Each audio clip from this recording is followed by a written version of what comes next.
27, Inventor Leopard. Sitting at his own dining table on a foggy morning, Klein broke up his specially bought wheat bread and soaked it in milk, improving the way he ate it. Although his body had changed a long time ago, his pursuit and obsession with delicacies were engraved into his soul. He was completely unable to adapt to the Lone Kingdom's monotonous and repetitive style of breakfast. He could only try his best at experimenting. He tried not to limit himself to toast, bread, bacon, sausages, and butter. He tried hard to expand the boundaries and improve the way he ate. For example, his recipes had new additions such as pork-filled pastries from the south, phenopotter noodles, and roasted corn pastries. Caviar from the Fisak Empire isn't bad either, but it's too expensive. It's only suitable for formal meals. Klein scooped up a small piece of wheat bread he had softened and put it in his mouth. Just by chewing it a little, he could feel the intertwining flavors of milk with the fragrance of wheat. The aftertaste of the bread was even sweeter. After breakfast, Klein put down his cutlery, but he was in no hurry to tidy up the table. He picked up the newspapers, and began to read. "I'll do a divination in a while. If there's nothing else to do, I'll pay Mr. Leopard a visit at St. George Burroughs' 3rd Street and see if his new transportation vehicle is worth investing in. Backlund is really big. Every borough is almost the size of Tingen City. The East Borough is especially ridiculous. It's at least twice as large. The easiest and most economical way to travel is to walk, followed by the steam metro, before walking again. It's just quite a waste of time." Klein's mind wandered aimlessly. Backlund's public horse carriage system was rather similar to Tingen's. The price was about the same, but the only problem was that most of them were confined to a single borough. If one wanted to go from Sherwood to St. George, a few transfers were needed and that would naturally raise the price. Such a situation made the prospects for a new transportation vehicle very alluring. Knock. Knock. Knock. At that moment, knocks on the door sounded. It was as loud as the pounding of a hammer. "Who is it? Don't they know how to ring the doorbell?" He muttered a few words, straightened his collar, walked to the door, and pulled it open. In front of him was a familiar face. It was the Highlander man who had chased Ian at the steam metro. His skin was dark, his eye sockets recessed, and he was lean and hearty man. According to Klein's mediumship results, the man's name was Misalt, an executioner of the Z-Manger gang who was almost equal to the boss. "Excuse me, who are you looking for? Do you have a commission to entrust with me?" Klein deliberately acted somewhat confused. Misalt was wearing a black coat and a pompous silk hat, but he didn't look anything like a gentleman at all. He coldly sized Klein up, then he asked in Lone, with a thick Highlander accent, "Are you Detective Sherlock Moriarty?" "Yes," Klein replied short and sweet. Misalt nodded his head stiffly. "I want to hire you to find someone. We can talk about the exact situation inside." Klein prevented himself from acting odd in any way. Misalt shook his head coldly. "There's no need." After saying that, his eyes suddenly became sharp. "The person I'm looking for is called Ian. Ian Wright.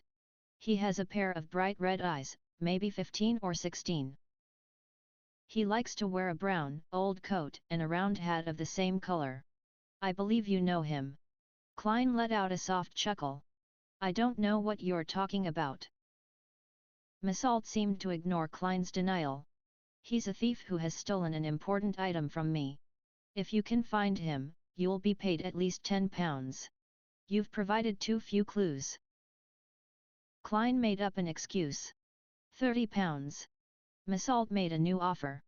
Klein glanced at him and said, "No, this is against my principle of confidentiality."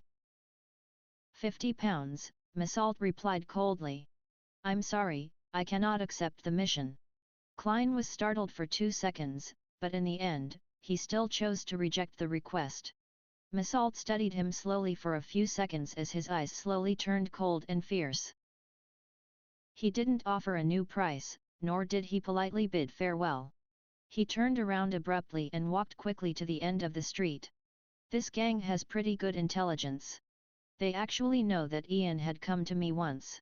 Klein secretly sighed, full of emotion, but he didn't feel too much anxiety or fear.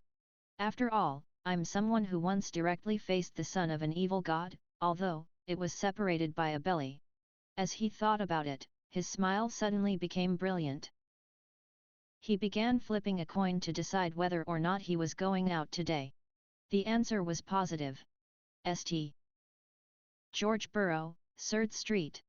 Having transferred from a tracked public carriage to the steam metro, before transferring to a trackless carriage, Klein finally arrived at his destination, spending a total of 11 pence. Just after he alighted the carriage, he discovered that a drizzle had already started, but he hadn't brought an umbrella.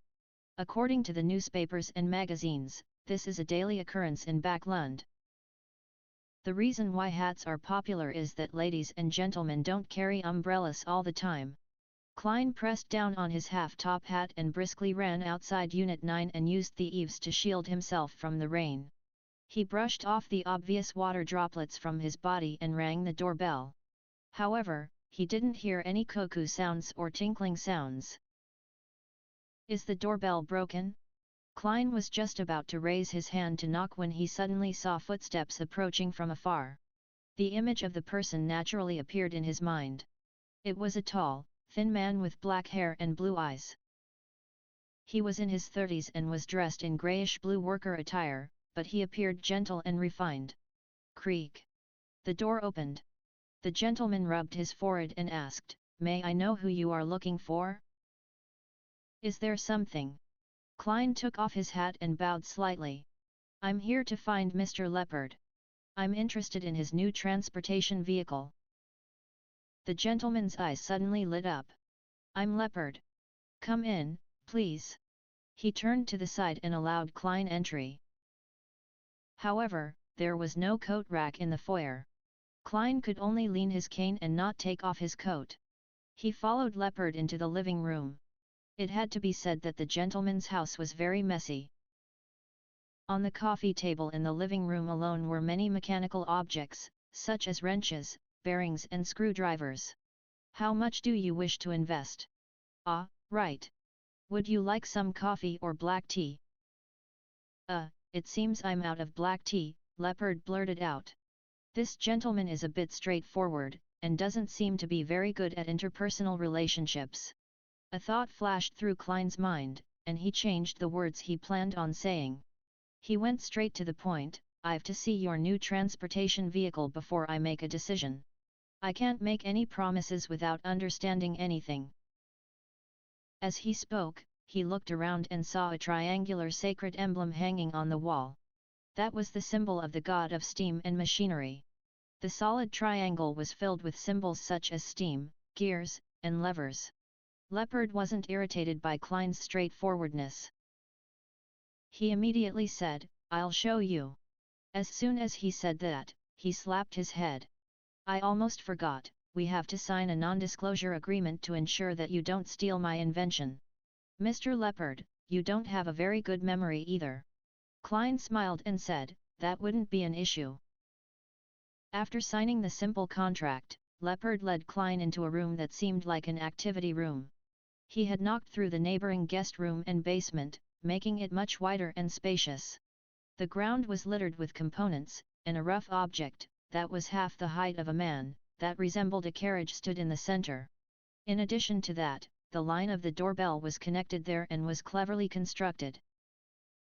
As long as someone pulled the rope, a steel ball would pop out from the mechanism, allowing it to roll along a special track before colliding with the object in the center to produce a clanging sound.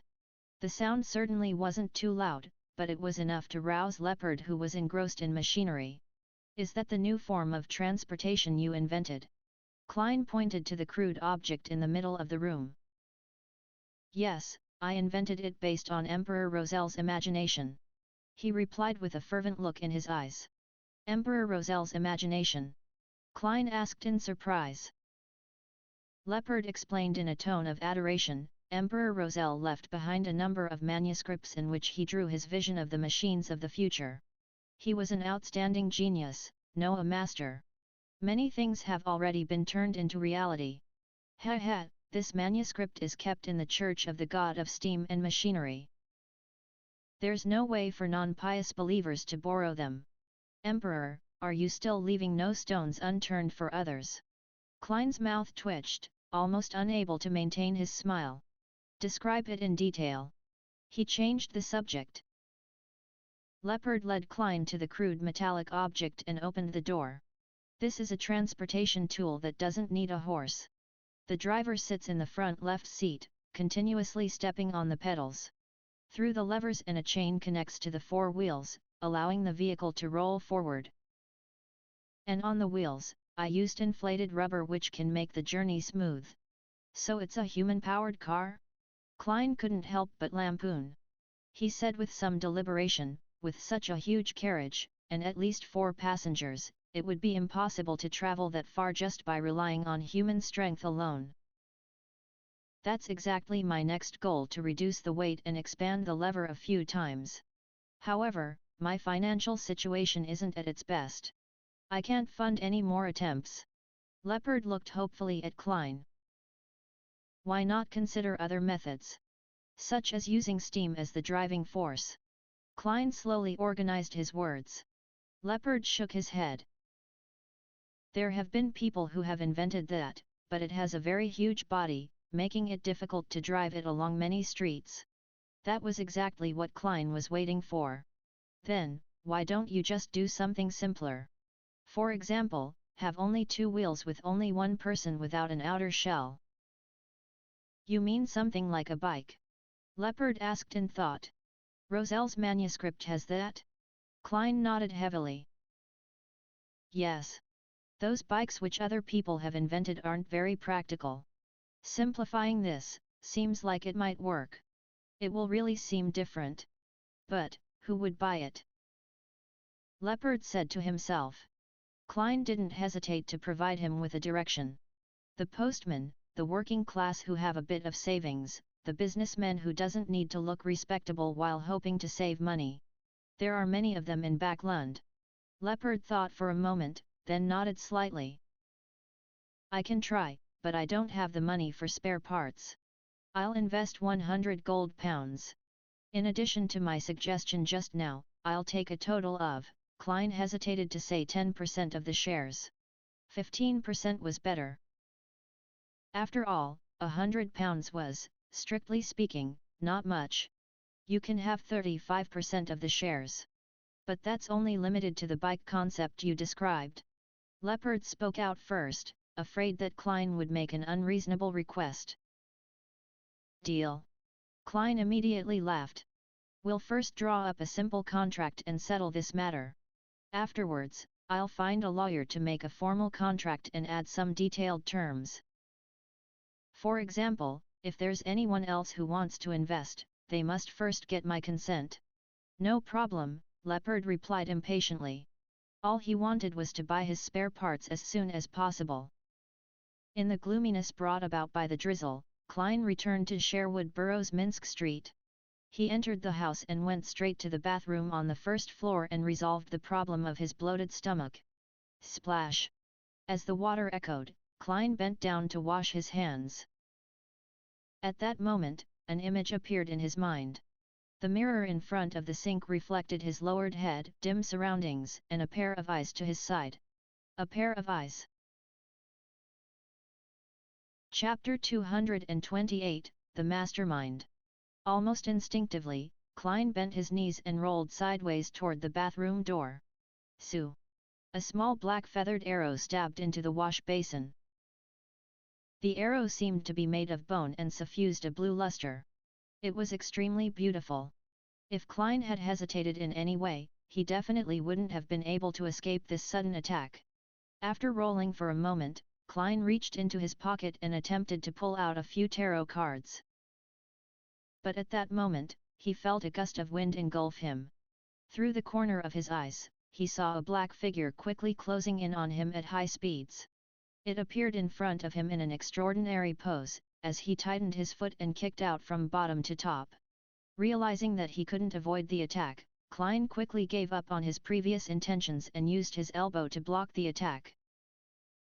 With a bang, he felt his entire left arm go numb, and his body was yanked over, just like in the sport squash, that the middle class loved to play the most, or like a soccer ball that was now popular among the lower class.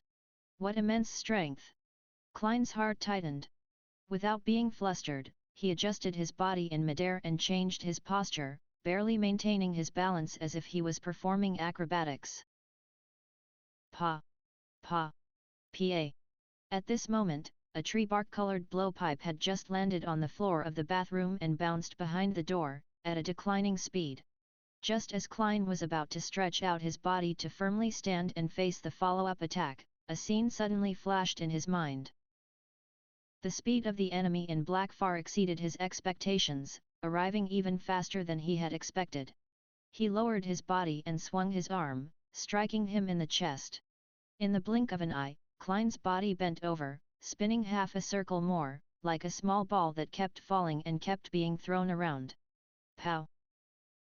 He stretched out his hand and pressed it to the ground, opening his legs like scissors while keeping his head low. It made black-clothed man's fist miss as it tore through empty space. The fist that was originally aimed at his chest could only hit his legs after Klein turned his body, but his legs were opened wide. Pushing up, his legs closed in together, allowing Klein to leap nimbly to the side as he finally managed to stand up straight. Pow! Before he had the chance to observe his enemy, the black figure had already arrived in front of him, bringing with it a strong gust of wind. What a fast reaction! Klein quickly lifted his arms up in front of him to block. With a dull thud, he felt as if he had collided with a black bear. Failing to withstand the immense force, he could only stagger backward, his arms almost turning numb in the process. At the same time, Klein finally recognized his attacker. He had dark skin, a lean and hardy build with recessed eye sockets. He was none other than the executioner of the Z-Manger gang, Misalt, the person who had come to see Detective Moriarty in the morning. Pa! Pa! Pa! With a fierce glint in his eyes, Misalt closely pursued after him as he flung both of his arms, delivering left hooks or right punches in a barrage of attacks at Klein. The gap between Klein's strength and that of his opponent was obvious. He was unable to face him head-on, and he had to rely on his agility and premonitory senses to barely avoid the combo of punches. No. I have to make full use of my advantages. With a similar thought, Klein stopped engaging in melee combat. He lowered his body and rolled to the side. Crack! A chair was torn apart by Misalt's kick. Klein supported his body with one hand as he exerted strength in his waist and continued rolling in a bid to seek a chance to use his tarot cards and self-made charms. Tap! Tap! Tap! Misalt caught up quickly and kicked out his legs, one after another, that was in no way slower than his opponent. He was like a giant bear with the gift of agility and had zero weaknesses. He made it so that the rolling Klein was only capable of focusing on dodging and defending, without giving him the chance to draw his cards or use his charms. Kaka! Bam! Bam! A chair was broken, the table overturned, the coat rack toppled, and Klein had circled most of the way around, but his situation was turning dire. I can't go on like this. He kept dodging, rolling, and tumbling, seeking every opportunity to turn the situation around. Suddenly, an idea came to him when he spotted the coffee table in the living room through the corner of his eyes. Bam! Klein defended a blow with one arm as jumped back towards the living room while enduring the pain. At this moment, Misalt's leg muscles bulged suddenly like they were inflated with air. Boom! He stepped on the ground so hard that it seemed to shake, and he jumped up and shot at Klein like a bullet, with one of his legs aimed at him.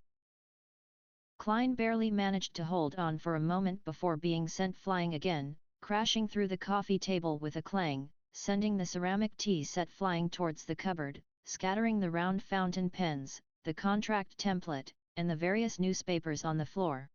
Seeing that the detective in the black double-breasted coat was weakened from the impact and momentarily unable to stand up or roll, a fierce glint flashed in Misalt's eyes. He slid forward, pushing his knee out amidst the shattering sounds of the porcelain. Klein's eyes turned dark as he watched this scene. He was already holding a contract template in his hands. He had fled to the coffee table in the living room, ignoring the warnings his premonition was giving him, solely to pick up a contract template or newspaper. When he saw Missalt's knee coming at him, Klein's wrist shook. At that moment, a scene appeared in his mind once again, a scene with Missalt's neck twisted backward. Sue. Klein slightly pressed his wrist, shaking out the contract template in his hand. Sue. The contract was like a dart made of fine steel as it shot at Missalt's throat. At that moment, the distance between the two of them was less than a meter. Moreover, as Missalt closed in, the distance between them was decreasing. A white item was reflected in Missalt's eyes as he instinctively tried to jump back to dodge it. Oof! The contract stabbed right through Missalt's throat, penetrating his windpipe. Blood with patches of bubbling blood gushed out as Missalt fell in front of Klein, his knees heavily hitting the ground. Huff! Huff! Huff! He pulled out the bloodied contract template and clutched his throat. However, he was unable to stop the blood from flowing out of his wound, and his eyes gradually became unfocused. In the end, his body twitched a few times, and he stopped moving. Klein took a moment to recover before he had the strength to turn around and stand up. He had a few tarot cards between his fingers, on guard against possible counterattacks and other enemies. After activating his spirit vision and confirming that his assailant was dead, Klein looked around and didn't see any other auras. Only then did he relax a little. He noticed that two of the chairs were broken, the coffee table was smashed up in several spots, and porcelain was strewn all over the floor. The entire living room, dining room, and foyer were in a mess. Lowering his head, he saw that the sleeves of his suit had been damaged and that the outer layer of the cloth had been stained with a great deal of dust. Suddenly, Klein said softly in a self-deprecating manner, "There's no way to claim reimbursement for this. Ha ha! Ha ha ha! Ha ha ha!" He laughed as if he had encountered something that could amuse him for the rest of his life. He laughed so hard that his body bent forward and backward, to the point where only his laughter reverberated in the entire house. A few seconds later, Klein stopped smiling and walked to the corpse with a heavy expression. He wanted to make the dead speak. Being familiar with the mediumship ritual and answering his own prayers, Klein took a whiff of the refreshing fragrance and used the technique of dream divination to whisper, "The mastermind who sent Missalt on this mission." Soon, his eyes turned black as he entered a dream and saw a grey blur. Suddenly, the grey and blurry world and lit figures changed, forming numerous scenes and images before him. In front of Missalt was a middle-aged man without a hat. His white shirt had a complicated, layered, petal-shaped collar and cuffs, which made him look very magnificent. Matched with a tight black vest and skinny trousers, he looked gaudy and exaggerated. This middle-aged man had brown hair and blue eyes, a thin face with a stubble. He was a very good-looking gentleman. He looked at Missalt and said in a deep voice, "No matter what you do, make sure you find Ian Wright alive. If he's dead, bring him to me within an hour, preferably within 15 minutes. Yes, Mr. Ambassador." Missalt didn't hide his unruliness but still kept his head lowered. The scene shattered, and Klein frowned. "Mr. Ambassador? This matter actually involves other countries? Judging by the style of the shirt, the ambassador is most likely the ambassador of the Intis Republic to Backlund. Ian is only a teenage boy. That gentleman is able to channel spirits, or at least he has someone around him who can do so." Klein thought for a moment, then constructed another sentence for the dream divination. "The reason for finding Ian Wright." In the greyish blurry dream, Klein once again saw the middle-aged gentleman from before. He stared at Missalt and said in a low voice, "You don't need to know why. Just heed my instructions. I gave you the potion and money to become the person in power behind the Z-Manger gang, not for you to raise questions, but for you to do things. Yes. You only need to know that Ian Wright might be involved in an item of great importance." As the scene faded away, Klein once again exited the dream. "An item of great importance. I really can't tell, Ian. What could it be? Potion. So Missalt is actually a beyonder." It's no wonder that his combat skills were so powerful and terrifying. He should be a beyonder adept in this field. As these thoughts crossed his mind, Klein felt exhausted. It seemed that responding to his own request had consumed too much of his spirituality. If he wanted to have his mediumship standards restored to what it was previously, he estimated that it would only happen when he was a sequence 7. After ending the ritual and dispelling the wall of spirituality, Klein looked at Misalt's corpse and carefully observed it for a long time. Finally, he saw specks of spiritual radiance converging at the wound on his opponent's throat, slowly congealing into a piece. Carefully grabbing it, Klein pulled out a dark red object that looked like jelly from Earth. Is this the beyonder characteristic left behind by Misalt? I wonder what kind of sequence potion it is. That's easy to determine. I'll get the answer by doing a divination above the grey fog. Theoretically speaking, the beyonder characteristic of low-sequence beyonders will be able to imbue a person with the corresponding powers, even without the supplementary ingredients. However, one can easily lose control and go insane on the spot after consuming it. Nearly all the supplementary ingredients for low-sequence potions lack spirituality. Klein's thoughts ran wild before he finally forced himself to focus. A corpse was now in front of him. It gave him a headache thinking about what he should do next. Chapter 229, Lesser of Two Evils. Misalt's body lay there, his eyes wide open, as if he still had a murderous look in them. The wound that had severed half his throat was originally thin, but with the condensation of the beyonder characteristic, it had expanded by quite a bit and became much more mangled. At the same time, the phenomenon of incontinence after death made his lower body reek of a stench. Klein held onto the crimson jelly-like object, feeling troubled about what he should do next. He had 3 general choices. The first was to clean up the scene, deal with his wounds, and to report it to the police in the name of legitimate self-defense. The second was to wait deep into night, throw the corpse into some sewer, and pretend that nothing had happened. The third was to immediately give up his current identity, flee to another borough, and change his name again. The problem with the first option was that Klein was still an illegal resident with skeletons in his closet. Reporting it to the police could easily lead to discovering a problem with his identity. As for the second option, other than being constantly worried that the corpse would be found and that the police would come knocking on his door, there was another hidden danger. When the ambassador behind Misalt confirms the disappearance or death of his subordinate, he would definitely send someone else to 15 Minsk Street again.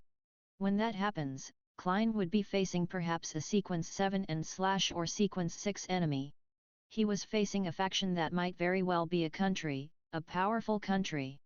The third option seemed to be the wisest and safest option that allowed him to avoid all the risks, but there was also a downside, and that was that the portrait of Klein was likely to be posted, making him wanted. Furthermore, it would be a portrait of his undisguised self which Mrs. Sammer next door, his neighbor lawyer Jurgen, and others would describe.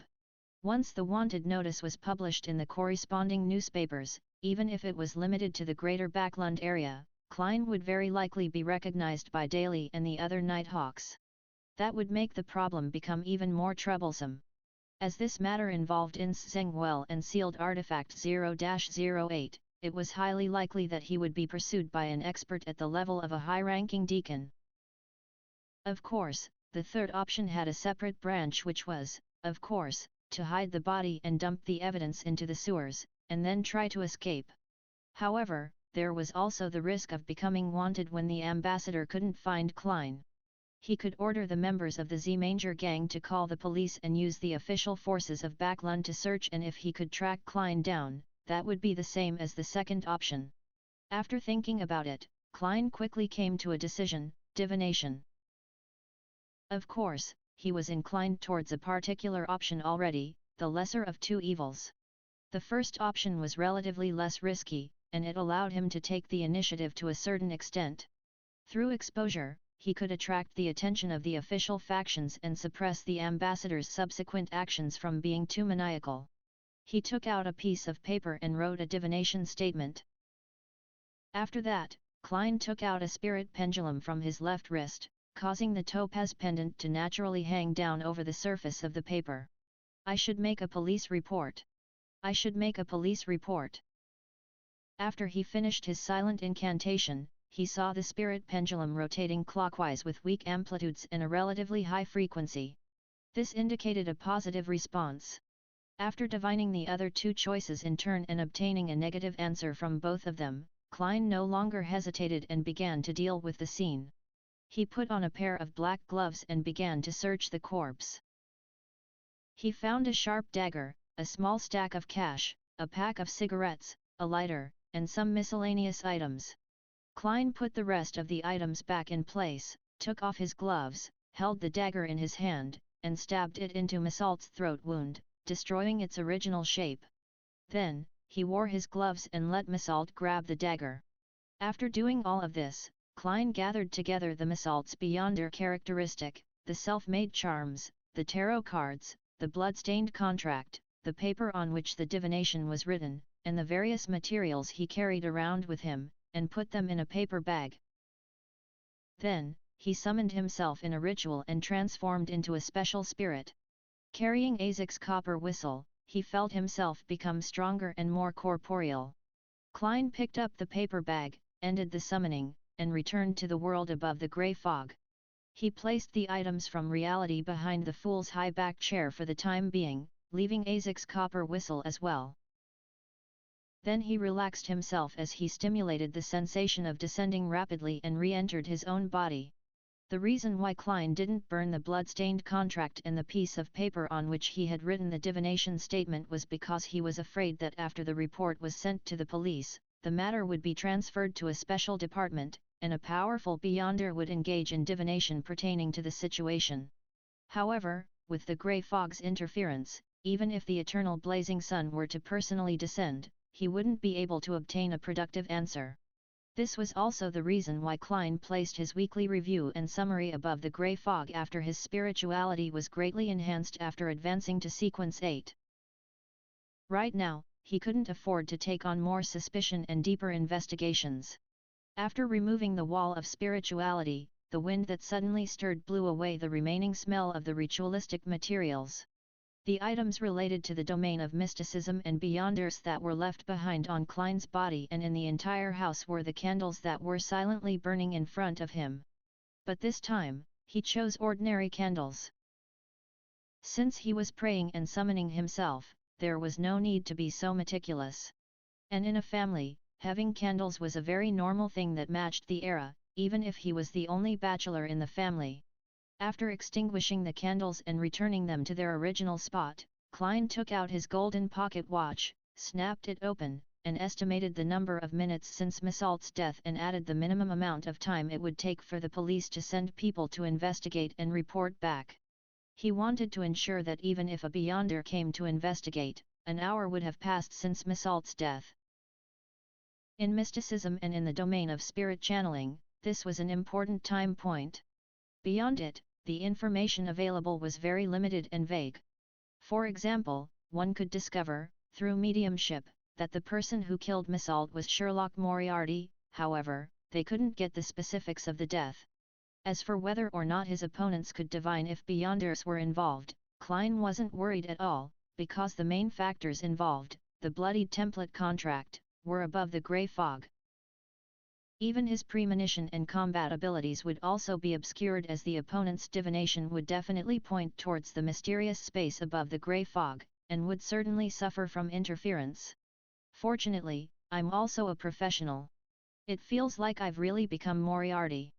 Klein re-examined the scene, making sure that there were no problems, and began to walk with his eyes fixed on his pocket watch.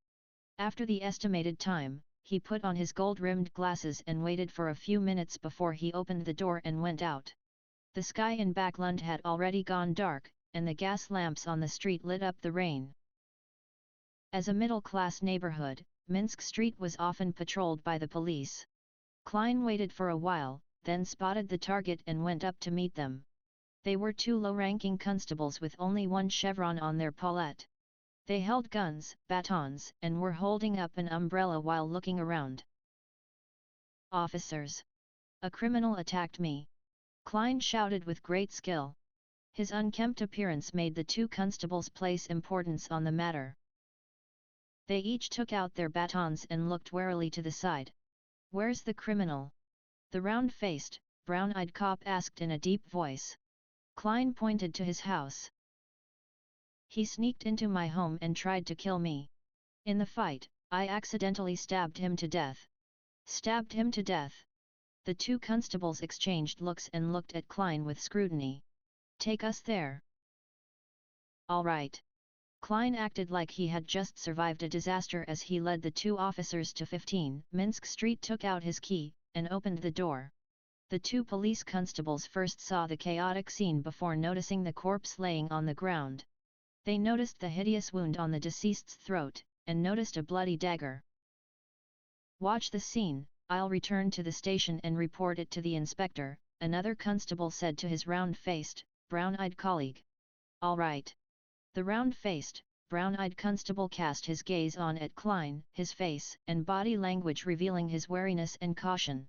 After a while, a sergeant dressed in black and white checkered uniform with 3 chevrons on his epaulette arrived with the constable from before and 2 other subordinates. The constables investigated the scene, and while searching for clues, the sergeant with a short brownish-yellow beard under his chin brought Klein to the side and began asking some preliminary questions. "Name?" "Sherlock Moriarty. This is my rental receipt for half a year." Klein had long prepared all of this. The sergeant gave him a casual look and continued asking, "What's your occupation?" "Private detective," answered Klein frankly. The sergeant frowned and said, "Do you know the deceased? Do you know why he attacked you?" "I know him. His name is Misalt, and he's the executioner of the Z-Manger gang." Klein didn't wait for the sergeant to ask any further questions as he continued, "I had previously accepted a job from Ian Wright, who asked me to investigate his former employer, Detective Zerial Victor Lee.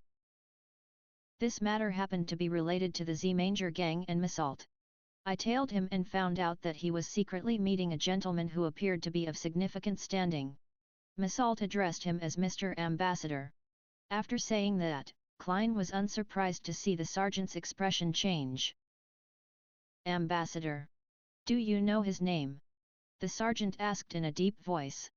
"I don't know, but if I saw his picture, I'd definitely recognize him," Klein told the truth. "This morning, Misalt came to me and asked me to seek Ian Wright. On the basis of my professional ethics as a private detective, I refused him, and when I got home in the evening, I was attacked and almost killed by him. Thankfully, I'm still quite skilled at combat and was sufficiently quick to react." The sergeant thought for a moment and asked for details of the fight. Klein recounted the fight from beginning to end nearly in its entirety, changing his premonition to a reaction, then changing the contract template he had thrown in the fight into a dagger that Misalt had dropped. "Yet. Follow us back to the police station and wait for the autopsy results, the results of the on-site investigation, and inquiries from the relevant parties involved." The sergeant's thoughts wasn't on the case anymore, clearly acting rather perfunctory. Right now, he only had one thought in his mind. This was an important case involving foreign ambassadors. He had to report it immediately. In his daze, he suddenly thought of a question and quickly added, "What's your faith?" "God of steam and machinery," Klein replied without hesitation. The Backlund headquarters of the Church of Storms was in the Sherwood borough, so cases involving Beyonders were often referred to them. With one exception, the people involved were not believers of the Lord of Storms. In order to not encounter the Nighthawks, Klein had no choice but to let the goddess down. Chapter 230, Interrogation. Empress Borough. In an unremarkable house. Zio and Furs took a seat at random and examined the writing on the blackboard. Like always, Mr. A was sitting quietly, alone on the sofa at the front in his hooded robe, looking down at the crowd from a high vantage point. Sequence 8 Sheriff Potion Formula. £450. Zio silently read the familiar content as she inwardly let out a sigh of relief. The situation she feared the most was the lack of a seller when she had finally amassed the money with great difficulty. I received £400 from the split, plus my original savings of £150, that's enough. However, I definitely need a huge sum of money for the main ingredient. Alright, maybe I can change circles and see if there are any Beyonders who are interested in this formula. Xiao suddenly felt invigorated, and she realized that she had found a way to make a fortune. Frankly speaking, there was no way she would leak the formula if she wasn't in desperate need for money to buy the materials to concoct the potion. On the one hand, most people always hoped that there were fewer Beyonders in their own sequences, and on the other hand, the price of the corresponding ingredients would be raised significantly if there were many competitors who bid up the prices of the ingredients. It was the same with the subsequent potions. After some serious thought, Xiao slowly became nervous again, because it was normal for a recipe to be placed on sale for a long time without being sold. Moreover, the arbiter pathway belonged to the royal family and the military. All aspects were strictly controlled, and the leaked ones came from a small number of destitute nobles. There were hardly any complete formulas for the low to mid sequences. Often, only one or two of them were complete and compounded with the knowledge that the main ingredients were controlled and difficult to obtain. Beyonders who chose this sequence were rather rare. Xiao had been in some mysticism circles in Backlund for a long period of time, but she hadn't found an arbiter apart from herself. On the one hand, the others might have concealed it well, but on the other hand, that might also explain the problems faced in this sequence pathway. Phew, but compared to Furs, I'm lucky enough. She hasn't encountered any of the subsequent recipes for apprentice all this time. Xiao saw Mr. A's attendant approaching and wrote a note saying that she was purchasing the sheriff's recipe. Before long, she was led to the study on the first floor. Before entering, she took a hooded robe from the attendant and covered herself with it. The cellar in the study was dressed in the same way, so they couldn't see each other's faces clearly. This is the formula to the sheriff potion. Where's my money? The seller asked with a hoarse voice as he pressed a piece of paper on the desk. Xiao pulled out the cash that she had long counted numerous times and pushed it to the seller. After checking the authenticity of the notes and the total sum, the seller finally released the potion formula he held. Xiao immediately took one step forward and grabbed the note. Her eyes swept straight to the main ingredients as they were of great importance. A pair of terror demon worm's eyes. Silver warbear's right palm. Beyonder items I know of, but I've never seen them being sold. Xiao sighed and walked out of the study and took off her robe. Back in the living room, she sat beside Furs. Having fulfilled her wish, she slowly began to worry about the unknown honorary name and the evil spirit that might be haunting her. 10, no, 20, no, 30 to request for someone skilled in exorcism to do a purification ritual for me. Xiao made up her mind, and after exchanging a few whispered words with Furs, she beckoned for Mr. A's attendant. After the end of the free communication break, she saw her request appear as an additional entry on the blackboard. Suspected haunting of evil spirits. Requesting the help of friends who specialize in exorcism.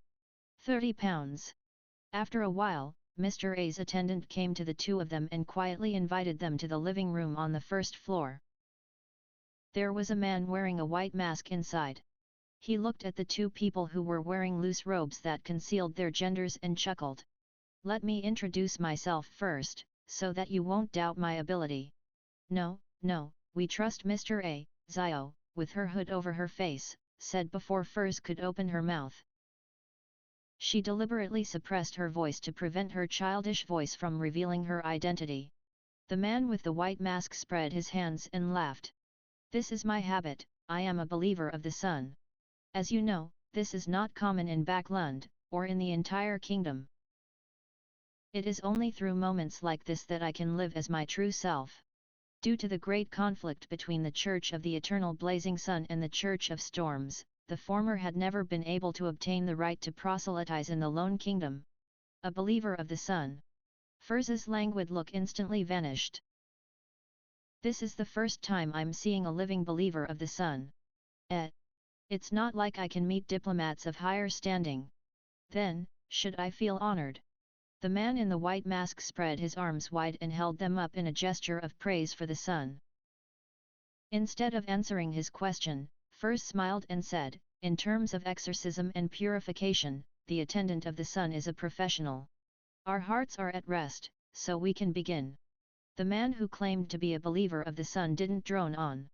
He took out a badge with the symbol of the sun on it and placed it on the round table in the center. Then, he used a dualistic ritual method to light up 2 candles. After finishing the preparatory steps one step at a time, he chanted with a loud and abnormally pious tone. "The sun that is eternal. You are an inextinguishable light. You are the embodiment of order. I pray to you. Please bestow me with your cleansing glow. Please repel the evil spirits in this body." Amid the echoing Hermes incantation, Zio and Furs saw bright light burst out from the sun's emblem, bursting in a pure and warm manner. It was endless, like the tide, as the light surged towards the 2 of them, engulfing them simultaneously. Nearly a minute later, everything was restored to normal. All Zio and Furs felt was warmth, finding the warmth very comfortable and relieving. It was like soaking in a hot spring, or having gone sunbathing. Sherwood Borough Rice Police Station. Klein was sitting on a low bench with a group of thieves and drunkards. It looked very disgraceful. Suddenly, he felt warmth on the back of his hand as the coldness of the Backlund night was dispelled quite significantly. Lowering his head, Klein realized that the 4 black dots representing the mysterious space above the grey fog didn't appear. "Who's being so kind? To know that I was feeling a little cold just now," he mumbled half jokingly and half curious. As a former inspector, he looked at the thief on the left who was handcuffed to the pipe, then at the drunkard on the right who could vomit at any moment but kept yelling about hitting people. He sighed at his present predicament and wasn't sure when he would be free from this. "There should be another test after this and then I'll be fine once I pass it. I hope the police will have their attention on the ambassador and the Z-Manger gang, and ignore my origins as a puny detective. In theory, there's a high chance for that. As long as Mrs. Sammer, Mr. Jurgen, and the others don't say anything of interest to the police. Yes, they have only just met me so it's impossible for them to know too much. Massalt's beyonder characteristic was taken away by me and was hidden above the grey fog. He didn't leave behind anything strange, so no one would able to discover that he used to be a beyonder and have questions about my strength. More than an hour has passed. In his self-encouragement, Klein saw the officer with the short brownish-yellow beard walking towards him. "Sherlock Moriarty, come with me to the interrogation room," the sergeant said without further explanation. "Here it comes." Klein stood up and followed. After going around a corner, the sergeant stopped in front of an iron door and gestured for Klein to enter. Klein took a deep breath before exhaling. He yanked the handle and opened the door. It was a small room with thick walls and a small table in the middle. There were chairs on both sides of the table. Under the elegant gas lamp's illumination, Klein identified the interrogator as a man who wore a black shirt, a rather uncommon sight. He didn't wear a vest but wore a black coat that wasn't part of the usual formal attire. He had thin eyebrows and cold blue eyes. His face was cut, looking rigid while lacking any gentleness. The man pointed the chair opposite him and said in a deep voice, "I ask, you answer." Before he finished his sentence, Klein felt an unimaginable suppressive force on him. He felt that an electric current was tearing through his mind that lashed at his soul with a barbed whip. This feeling was painful and numbing, as though it stemmed from deep within the brain. It was barely resistible, and all he could do was tremble and have his knees buckle. Klein nearly fell to the ground as he hurriedly held onto the table and sat down. His temples felt a throbbing pain. This is the result of beyonder powers. Ordinary people might have thought of it as a psychological problem caused by nervousness and the authority of the interrogator opposite them, but Klein had clearly identified that this was a result of beyonder powers, powers that could directly attack the mind of others. He quickly recalled the information he had seen before and quickly confirmed the target of his suspicion. Arbiter Pathway, Sequence 7, Interrogator. Has the matter been transferred to a special department of the military? Klein thought with some relief. As long as it isn't the Nighthawks, everything's fine. Identify the ambassador who met Missault from these photographs. The cold and unyielding man in black spread out 8 black and white photos on the small table. Klein felt as if the electric whip in his mind was being lifted high, and the warning of extreme pain made it so he didn't dare to lie. Of course, there was no need for Klein to lie. After a moment of identification, he pushed a photo in the direction of the interrogator.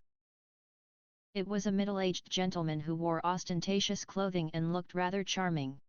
The interrogator glanced at it, but didn't make any response.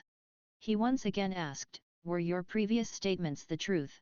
Klein felt like he was being forced into a dream. He kept his mind clear and rational, and he didn't yield to the whip in his mind as he sincerely replied, "Nothing but the truth." The interrogator leaned forward with his hands on the small table and said, "When was the last time you met Ian Wright?"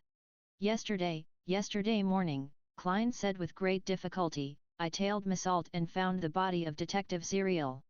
As I didn't want to deal with the police, I took Ian to identify the body and told him to call the police." Zerial's body was located at the sewer entrance at the bottom of Iron Carbon Street in Eastborough. After a brief silence, the interrogator finally nodded his head. Klein immediately felt the enormous pressure disappear along with the whip in his mind. "You may leave now," he said without a trace of emotion in his voice. Klein stood up and opened the door, not masking the frailty in his gait. He found it more tiring than fighting Missault. If he made the slightest mistake, his spirit would have been completely crushed, and he would obediently answer any question that the other party asked. "No, if it wasn't for the fact that my spirit is special and how it's been subjected to the test of raving and screaming for a long period of time, allowing me to maintain my calm and rationality under certain circumstances, I would have most likely had a mental breakdown just now." Klein walked back down the corridor, his back feeling cold. At this moment, the sergeant from before came over and said, "Come with me to fill out some forms. Lawyer Jurgen is waiting to bail you out." Phew! Klein secretly exhaled and completely relaxed. He knew that the danger was over. Chapter 231, Losses. Klein met Jurgen Cooper in an office at the Rice police station. This young senior solicitor was still dressed formally as though he was always ready to go to a posh dinner party. He wore a black double-breasted attire, a white shirt with a stiff collar, a huge bow tie, and bright leather boots, which made the policeman act very polite to him. Jurgen held his half-top hat and looked at Klein with his blue eyes while saying, "The formalities are over. You can leave if you pay the bail of £10. Thank you." Klein didn't say anything more, but followed the good-looking but seemingly old-fashioned Jurgen to the police station's financial affairs office that was nearby, where he fished out his wallet and pulled out 2 5-pound notes. He was grateful that he had all his cash £95 on him, or else he might have had to borrow it from his good neighbor, Jurgen. Of course, the worst-case scenario would be if he had left the money at home. Klein wasn't certain how much of that would be left after the police searched the scene. Yet, he couldn't put it in the world above the grey fog, because it was possible that he needed to offer bribes to free himself. At present, many newspapers and magazines were discrediting the police as being unsupervised, violent, corrupt, extortionary, and vicious. Klein didn't dare to believe it fully, but neither did he dare to doubt it. After all, Missault's money could very well end up in the pockets of someone in the police station. After paying the bail, Klein followed Jurgen out of the police station and shivered when hit by the humid, cold wind. "After the case is closed, your bail will be returned to you. Of course, you can't expect them to voluntarily notify you." "Yes. In a week, if no one notifies you that your presence is required back at the station, you can come here and ask for your bail to be returned. In theory, you could still get appropriate compensation, if any, from the other party's estate." Jurgen walked over to a carriage parked nearby. The rain that had poured down during the entire day had finally come to a stop, but the crimson moon remained hidden by the dark clouds. The only light that could be seen on the street was from the gas lamps. "All right," Klein almost believed that he would have to part with the £10 forever. He couldn't help but calculate how much it cost him to take up Ian's job. He had been paid £5, but many pieces of furniture and tea sets were destroyed at his home. He either had to buy new ones or get someone to repair them for him.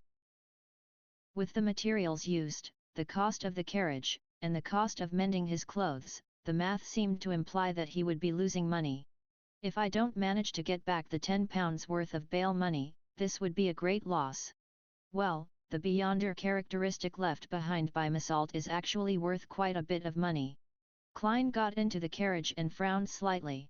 He had always thought that the private detectives who used their own residences as offices would, at most, not be entrusted with anything and wouldn't suffer any losses, but in the end. Klein turned his head to look at Jürgen, who was sitting up straight, and he said with sincerity, "Thank you. Thank you for coming to bail me out. How much should I pay you?" Jürgen nodded very formally and said, "This one's pro bono. I heard from Sergeant Faxine that you were involved in an incident. I believe that we'll have many opportunities to work together in the future." "There will be many opportunities to work together in the future." Klein couldn't help but laugh as he said, "Lawyer Jürgen, are you cursing me?" Jürgen shook his head solemnly and said, "No, it's not what you think. It's very common for a private detective to have a fixed lawyer he works with." "Sir, you sure lack a sense of humor, even though you look rather young." Klein lampooned before saying with a smile, "Coincidentally, I'm in need of a lawyer to help me draw up an investment contract." "Investment contract?" Jürgen asked in a slightly stunned tone. "I know that this isn't part of the work of a private detective, but I happened to chance upon a good investment opportunity," Klein explained simply. "Lawyer Jürgen, how much would a contract cost according to your usual fees?"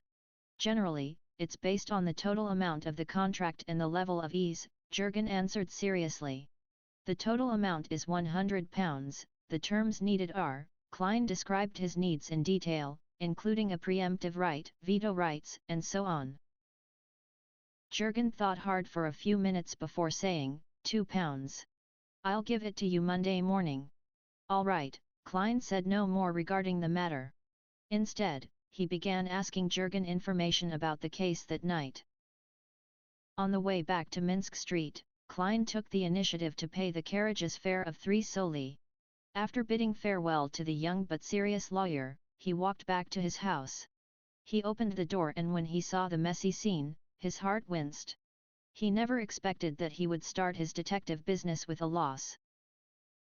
Just as Klein took off his coat and began working on cleaning up the mess, the doorbell rang. He opened the door in puzzlement and saw Julianne, the maid from next door in a black and white skirt. "Good evening, Mr. Moriarty. Mr. and Mrs. Sammer wish to invite you over to discuss something," Julianne said with a tone that had traces of fear. "Here it comes, the problem regarding compensation." Klein revealed a smile and said, "All right." He changed into a clean coat and followed the maidservant next door. Luke Sammer and his wife, Stielen Sammer, were sitting on a sofa in the living room. The stout Luke, with a pencil-thin mustache, stood up and extended his hand as he said with a chuckle, "Good evening, Mr. Moriarty. I only just learned that you were a private detective. That's quite unbecoming as a neighbor." "No, it was my fault. I didn't know if I was suited for this career and might find other jobs at any moment," Klein said as he shook the hand of the mailmaster. "I'm very sorry for what happened tonight. I'll compensate you." "It's just an accident," Luke said reassuringly. The blonde, blue-eyed and pretty Stielen asked out of curiosity, "Did you really kill the intruder?" "Heh, you must want black tea, right?"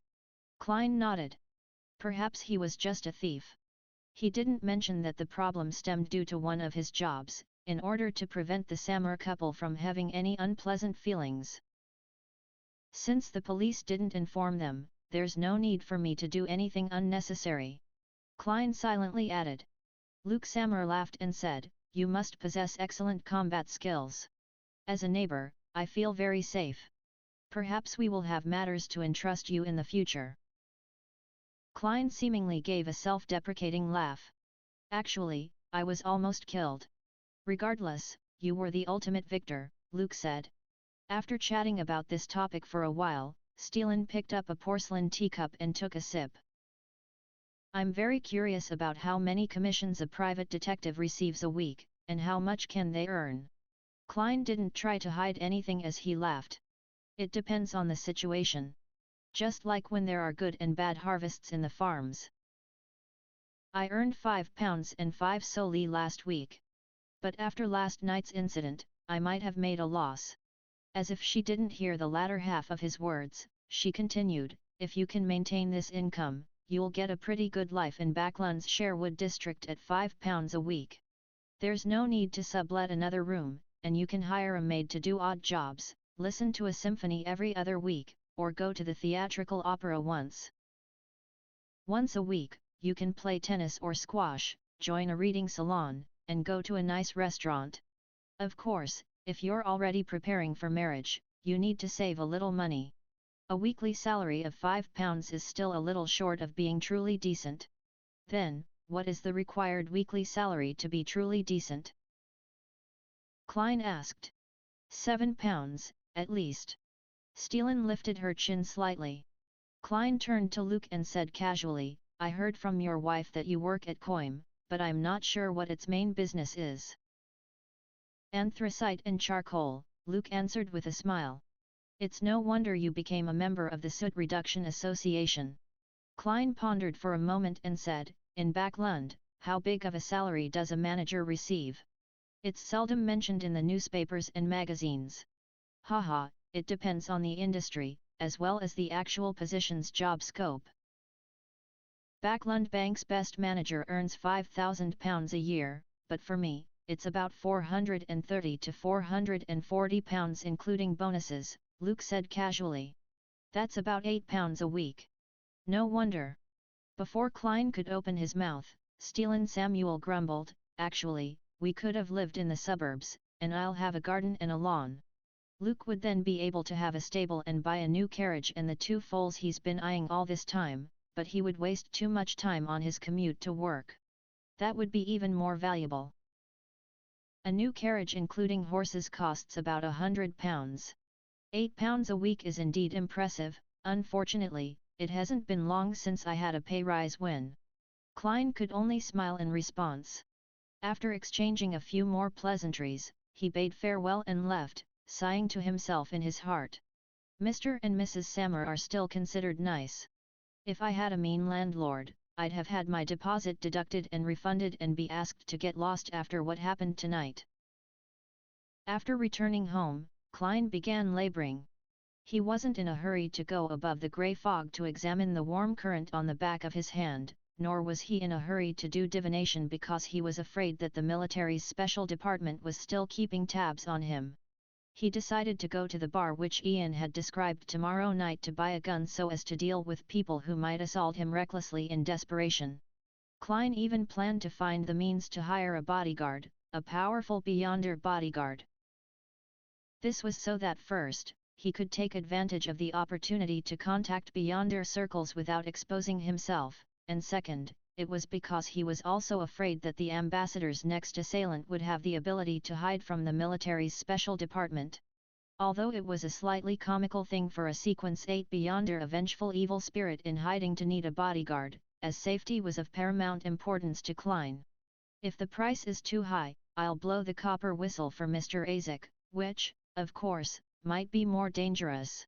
I don't know much about sealed artifact 0-08. After cleaning up the house, Klein silently muttered. After the purification ceremony ended, the man in the white mask said to Zio and Furs, no matter what kind of sinister spirit it is, it has already been exorcised by me. If it has reached the level of an evil spirit that I'm unable to exorcise, it should have given a response. However, there was none. As he spoke, he poured the water which had condensed on the emblem of the sun into a small metal bottle and handed it to Zio. Sprinkle it in your room to ward off any remnants. Thank you. Zio paid him while feeling the pinch, but she felt a lot more relaxed. Moments after she returned to the living room with Furs, the attendant delivered a note to them. Miss Arbiter, who has just bought the sheriff formula, would you mind having a chat in the study? I might have what you need. Chapter 232, The Brave Hearts Bar. Who? How did that person know that I purchased the sheriff recipe? Zio's dark green pupils contracted as she surveyed her surroundings in astonishment, but she didn't see anyone suspiciously watching her. According to Mr. A, the transactions here should be very safe and confidential here. Finally, Zio couldn't help but look at the single sofa where Mr. A, whose face was covered by a hood, sat. He was still quietly sizing people up without revealing anything odd. She nudged Furs with her elbow and whispered, "Should I go?" Furs took the piece of paper, glanced at it, and replied without hesitation, "Go, at least you still have Mr. A watching. No one would dare to do anything to you, so you can take the opportunity to find out what the other party's goal is. Who knows? You might actually obtain the potion materials you want as a result." "That makes sense." Zio, who was a very proactive person, immediately nodded to the attendant, followed him to the study, and finally, put on a hooded robe. "This hood can cover my entire face, so much so that I can't see the path in front of me."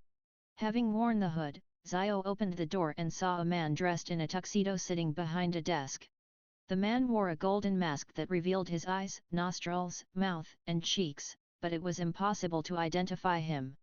The light brown eyes behind the golden mask shifted as the man pointed to the chair opposite the desk and said, "Have a seat." His voice was deliberately hoarse, otherwise, there was nothing special about it. Zio closed the door to the study, stuck her chest out and raised her head, and sat down in the designated position without feeling intimidated. She then asked, "Do you have the main ingredients for the sheriff potion?" The masked man chuckled and said, "Yes, I have the eyes of a terror demon worm and the right palm of a silver war bear.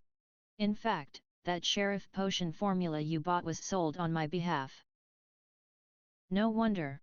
Zio was often mocked as a brainless person by her good friends, but to survive in the circle of Beyonders, in the gangs of the East Borough, and among the poor, she wasn't a completely reckless person. She had the intuition for danger that was akin to a wild beast. She asked in a deep voice, "Why are you doing this?" "To select suitable helpers." The masked man chuckled. "With your financial situation, it'll be difficult for you to gather the money needed for these two Beyonder ingredients in a short period of time. Of course, you can sell the formula at other Beyonder gatherings, but please, believe me, this will bring you unnecessary danger. Our circles might not overlap, but I'm not the only person." Zio frowned and said, "Since you have such a massive organization and possess the formulas to the sheriff and arbiter potions, why do you need my help? There are certain matters we do not wish to deal with ourselves. There are many reasons, but there's no need for me to tell you that. And every arbiter that embarks on the journey as a Beyonder by themselves has, more or less, some connection with the aristocracy. This is something we need," the masked man explained, simply. "It seems like he doesn't know about my origins, nor is he aware of my reputation in the East Borough." Zio relaxed a little. The masked man continued, "Just treat it as additional missions beyond the Beyonder gatherings. I will give you some missions and pay you with the corresponding rewards. If you feel that it's dangerous, you can reject them. This is a fair and free trade. Once you save up enough money, you can purchase the ingredients from me." This. Zio, who was still struggling with her financial situation, suddenly had her heart stir. She continued acting reserved for 9 seconds before she said, "As long as I have the right to reject missions, I can consider it." "No problem." The masked man laughed. "We can agree on where and how we'll meet in the future. To make you feel at ease, we'll concede the right to decide the details to you. All right." Although Zio was still baffled and didn't understand why the other party was offering her missions to perform, she still agreed. At the very least, she couldn't identify any obvious dangers at the moment. Klein busied himself with buying chairs and tea sets and mending his clothes the whole of Sunday. He spent a total of £6.9 solely to restore the living room, the dining room, and himself to their original states. What a loss! I hope that the police department compensates me for my losses from Miss Alt's estate. Sigh, the chances are slim since it's, at best, just a portion. Klein placed the invoices and receipts neatly in place, waiting for them to be used in the future. Of course, in terms of income alone, he had made quite a killing. Miss Alt's Beyonder characteristic was worth at least £300, or more. The premise of all of this was that Klein had access to a circle of Beyonders. After dinner, dressed in a turtleneck sweater, a solid-colored sweater, a grayish-blue worker's coat, and a cap, Klein went out, once again, and made 2 transfers before arriving at Irongate Street in the area of the Backlund Bridge. He saw Braveheart's Bar after taking a few steps. He saw a seemingly heavy black wooden door and a nearly 2-meter-tall brawny man with his arms folded. The brawny man sized up Klein, but he didn't stop him from pushing open the door, but his throat moved when he heard the cheers inside. This was when the bar was experiencing its peak business. Before Klein even entered, he felt a heat wave engulf him. He could smell the strong aroma of malt beer and hear a din. Unsurprisingly, he saw 2 stages in the middle of the bar. One of them was having a rat baiting with dogs competition, and the other stage had 2 boxers patiently waiting for the fight to begin. The aroma of alcohol mixed with the smell of sweat emanated. Klein lifted his gold-rimmed glasses and pinched his nose. While protecting his belongings, he squeezed his way to the bar counter. Before the bartender could say anything, he said, "1 glass of Southville beer." This was the best beer that the Lone Kingdom produced. 5 pence, the bartender replied like clockwork. Klein took out a handful of coins and counted out 5 pence before handing them over in exchange for a large wooden cup of golden beer. The aroma of the beer was alluring. In front of it, many beers can't even be called alcohol and can only be considered as beverages. The bartender chuckled. Klein lifted up the cup and took a swig. It was cool and refreshing, first bitter and fragrant, but later, the flavor of malt burst out. It had a slightly sweet aftertaste. After putting down the cup, he looked at the tiny white bubbles and took the opportunity to ask, "Where's Kasper's Kalinen?"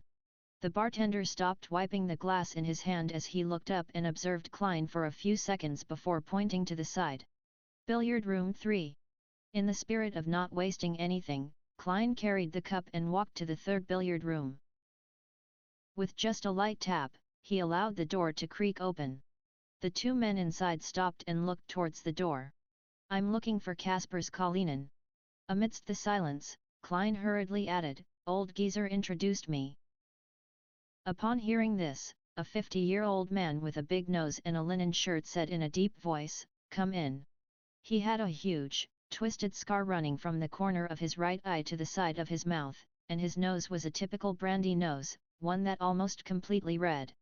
Klein slowly walked in with the cup in his hand and saw that Kasper's billiard opponent had put aside his cue stick like clockwork and left the room before closing the door behind him. Kasper's Kalinen hobbled over and asked, "What do you want?" "A powerful custom revolver and 50 rounds. Klein took another sip of his Southville beer. £3.10 solely. Kasper's gave the price. "This will definitely be more expensive than a regular weapons store. The price includes the risks I have to undertake." "Deal." Klein took 5 £1 notes he prepared from his trouser pocket and counted them. Kasper's checked for the note's authenticity before nodding. "You're more straightforward than you look. Give me 5 minutes. He put the notes on the billiard table, leaned against a crutch, and limped to the door. After watching Kasper's leave, Klein glanced back at the currently trendy billiards and found it to be very similar to snooker on Earth. "It must be you, Emperor Roselle." He nearly lost his composure and laughed while shaking his head. After a short wait, Kasper's pushed the door open and entered, carrying a package wrapped in brown paper and 2 5 solely notes. Klein took the money and the item and opened it on the spot. His eyes caught the long, silvery barrel of a revolver. The grip seemed to be made of walnut wood. In addition to that, there were 50 glistening rounds neatly placed in the box. Klein tried the empty gun, loaded 5 rounds, stuffed the revolver into his underarm holster he bought some time back. Then, he gathered up the remaining bullets and looked up at Casper's. He deliberated and asked, "If I wish to hire a good bodyguard, who should I look for?" "A very good one, the kind that exceeds human limitations." Caspers rubbed his red nose and his eyes turned cold. He carefully examined Klein for 2 minutes, using his silence to create a terrible sense of oppression. "I can make the query for you, but there's no guarantee that someone will accept this mission. He seems to know more than one beyonder." Klein smiled and said, "No matter what the result is, please allow me to express my gratitude in advance." Caspers put away the bills on the billiard table and walked out again. It was a full 10 minutes before he returned to his room. And by then, Klein had already finished his huge cup of Southville beer out of boredom. "He wants to meet you before making a decision," Caspers said in a deep voice. "No problem. I would also determine the difficulty of the mission if it were me." Klein smiled and nodded. He followed behind Caspers, who hobbled past the crowded boxing ring and into the kitchen of the bar. Caspers suddenly stopped and lightly knocked on a door. After gaining permission, he pushed it open and entered with Klein in tow. It was a card room where more than 10 people were playing Texas poker. A man wearing a black vest and a white shirt slowly stood up after seeing Caspers and Klein enter the room. The others who were playing cards stopped in their tracks and didn't make a sound. With a single glance, Klein frowned indiscernibly. Apart from the man that had stood up, he noticed that all the other players had an indescribable sense of strangeness to them. Their faces were pale, and their eyes were like those of wild beasts. Tapping his left molar twice, Klein secretly activated his spirit vision. His muscles tensed up abruptly, and he almost couldn't control his expression because the auras of those players were dark black. That meant that, apart from the man who stood up, the 10+ people playing cards were all dead. No, they weren't just dead, as the dead had no aura colors. These were all zombies. The feeling of rotting came over him, and the man in the white shirt and black vest walked in front of Klein. His face was equally pale, and there seemed to be deep malice in his eyes. Chapter 233, A Man Cannot Be Judged by His Looks. The more he thought about how a living person was playing cards with more than 10 corpses in a dimly lit room into the night, the more his scalp tingled. Klein suppressed his instinctive fear and looked at the pale face, the malicious brown eyes, and the man who was about 28 years old that suffused madness. He pretended to be intimidated by the man's dominance and took a step back. During this time, Caspers left the room and closed the door. The man asked in a deep voice, "You're the one looking for a bodyguard?" "Yes." Klein gulped deliberately. The man's strangeness made him feel fear, but it also brought him peace of mind. The stronger the bodyguard, the safer he would be. The pale-faced man in the black vest lifted his chin and asked, "Why are you looking for a bodyguard? How much are you willing to pay for this?" Klein didn't answer straight away. He thought for nearly 20 seconds before saying, "I'll tell you the details of the mission first. Give me a price after you assess it. If I can pay for it, or if I have an item of equivalent value, we would have ourselves a deal.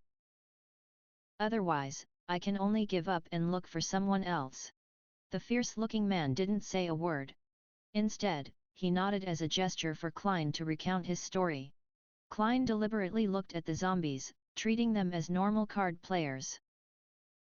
Then, he gave the man an inquisitive look saying, "Before I answer, do you want to kick these guys out of the room?" "There's no need for that," the pale-faced man said in a deep voice. Klein hesitated for a moment, then honestly said, "I offended a big shot who might have a country supporting him." The room suddenly turned still and silent.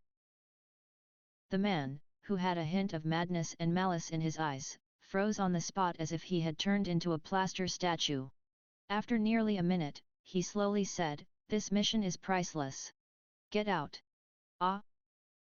Klein didn't manage to react until the man turned and walked back to the card table. Only then did he realize that there was no deal. "You played cards with a bunch of zombies in the room and presented yourself as a person of high standing and strength. Yet, you were scared off just like that? You're clearly a little crazy."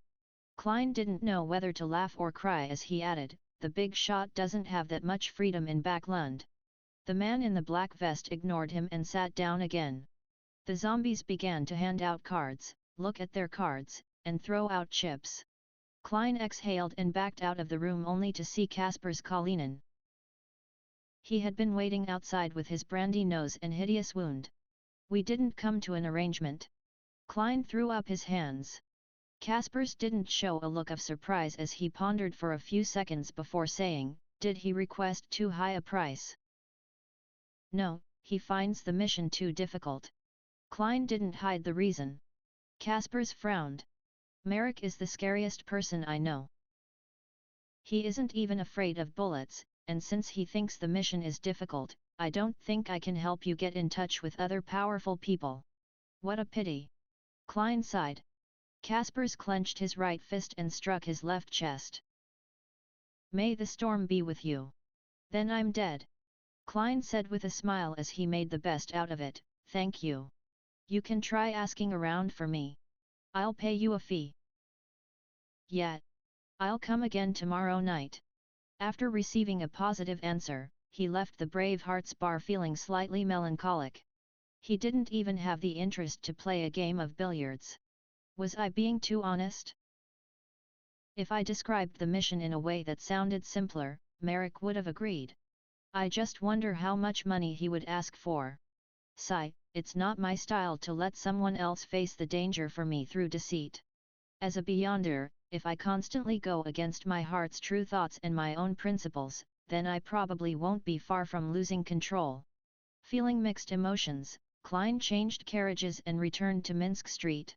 After washing up, Klein didn't waste any charcoal. He directly went to the bedroom and pulled the curtain to isolate the room from the outside world. On the way back, he carefully thought for a while and discovered that the possible danger wasn't something that couldn't be resolved. To the unknown ambassador, his primary and fundamental purpose is to find Ian Wright. The reason he sent people to deal with me was because he wished to obtain clues to finding Ian from me. If direct interrogation doesn't work, killing me and channeling my spirit could be considered. If I let him know that I can't find Ian either, he wouldn't take the risk to deal with a hired detective when the military's special department might be monitoring the situation. Of course, my appearance and strength far exceeded his expectations, causing their operation to be exposed and causing them to suffer heavy setbacks. If I were the ambassador, I would definitely think about revenge and vent my anger, but it definitely wouldn't be now, not when the situation is so tense and turbulent. Yes, this is building on the premise that the ambassador has brains, and he isn't a good-for-nothing who got to his position through connections and only knows to act rashly. For him to be handling such an important matter, it must mean that he's still rather reliable. In other words, the crux of the problem is Ian Wright's whereabouts. There's still some latent danger. Would the ambassador reveal to the military's special department that Massault is a Beyonder after his failure? That would make them find my strength questionable, and use them to retaliate against me. This can be done easily with an offhand remark with no difficulty involved. I have to be on my guard. Klein analyzed his situation and suddenly had the urge to kill the unknown ambassador. However, just the thought of powerful Beyonders around him left him depressed. I wonder if the messenger can accept my delegations without Mr. Isaac's permission. Probably not. Should I pay close attention to this matter and find an opportunity to silence him? Since he sent someone to kill me, I wouldn't feel any psychological burden from killing him. Yes, I can consider setting a mission for the Tarot Club. Let's see if Miss Justice and Mr. Hanged Man have any solutions. Perhaps, a large sum of money can tempt that Mr. A or some other powerful Beyonders. Klein suddenly had an idea came to him as he thought of the Tarot Club. With this idea in mind, he calmed down a lot. He found some paper and a pen and wrote the divination statement, Ian Wright's whereabouts. After confirming that there were no hidden Beyonders in the room, Klein looked at the curtain that shielded him from prying eyes. He recalled Ian's appearance and silently read out the divination sentence before leaning back into his chair. He quickly entered a dream and saw a dark, small, run-down room in the dreamy world. There was a bunk bed and a floor mat that 4 people slept on. Ian was curled up at the top of the bunk bed, sleeping soundly under an old satchel. When the dream shattered, Klein opened his eyes and interpreted the revelation. Living quarters like that only exist in the East Borough and the Backlund Bridge area, but it's an abnormally huge place. Even if all the police in Backlund are deployed, they still wouldn't be able to find it. Ian was very careful. He didn't leave anything with me. Otherwise, I would have been able to find him through dowsing rod divination. After a few minutes of consideration, Klein picked up the pen and added a paragraph to each of the divination statements, making it an excuse. I don't know Ian Wright's whereabouts. I haven't seen him since we found Zeriel's body. That piece of paper was left on the desk with a pen pressed against its edge. After all was done, Klein got up and went back to his bed, making a quick, less obvious flick of the coin to make sure that no one was watching him. After obtaining a negative answer, he quickly took 4 steps counterclockwise, chanted the incantation, and entered the world above the grey fog. Within the ancient and towering palace, Klein couldn't be bothered to inspect the situation around him, and instead repeated the divination he had just done. Seeing that the negative answer hadn't changed, he stopped feeling so nervous. Raising his head to the side, he realized that the core position of the newly added crimson star had been dyed with a sun-like gold. Is this the source of the warmth I felt? Klein spread out his spirituality and gingerly touched it in response to the prayer. A blurry scene quickly appeared in front of his eyes. The petite lady he had tried to pull up above the grey fog was standing in front of an altar with a lady with slightly curled brown hair.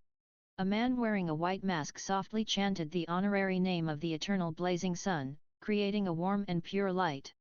Was she trying to get someone to do an exorcism? Klein almost laughed. At that moment, he finally understood the reason behind the previous situation. It wasn't that someone had penetrated the grey fog and locked onto him. It was similar to Justice and Company reciting his honorary name before making a prayer. And after the grey fog received the message, it automatically gave him feedback. However, since it wasn't a prayer, the illusory, overlapping voices ended up becoming a warm current. Notification. This is a notification, and not something that can cause harm or influence. Klein made a definite judgment. At the same time, he was roughly certain of one thing. The way the mysterious space above the grey fog connected with Justice and the others wasn't absolutely abnormal or above the rules of this world. It still suffered particular restrictions that could cause effects of varying degrees by using specific methods. Klein continued watching the scene before him and listened to the voice speaking. He was surprised to find that it lasted longer than ever before. Before this, he wouldn't be able to take the initiative to spy on the corresponding target of the Crimson Stars, unless the other party had prayed for it, and only then would he be able to receive the corresponding scene. In another situation, when he gave his feedback, he would be able to see the scene and hear synchronized voices at the same time. However, once the response ended, he would no longer be able to gain any additional information. Now, it was like watching a long video whose footage was filled with mosaiced reality TV footage. He saw the petite lady talking to a man in a golden mask in the study, heard her companions address her as Zio, and realized that she was looking for the Beyonder potion corresponding to the sheriff's potion. It wasn't until the 2 women returned home that Klein felt regretful that he failed to identify their address. The recording thus came to an end. Watching the gradually dissipating gold colors, he nodded his head thoughtfully. He vaguely understood why such an anomaly had appeared. In other words, the power of purification helped me maintain the corresponding passageway? Zio's £30 was worth it. I wonder when I'll be able to maintain it myself. Klein shook his head and smiled. He took out a pen and a paper to continue to divine Ian Wright's whereabouts.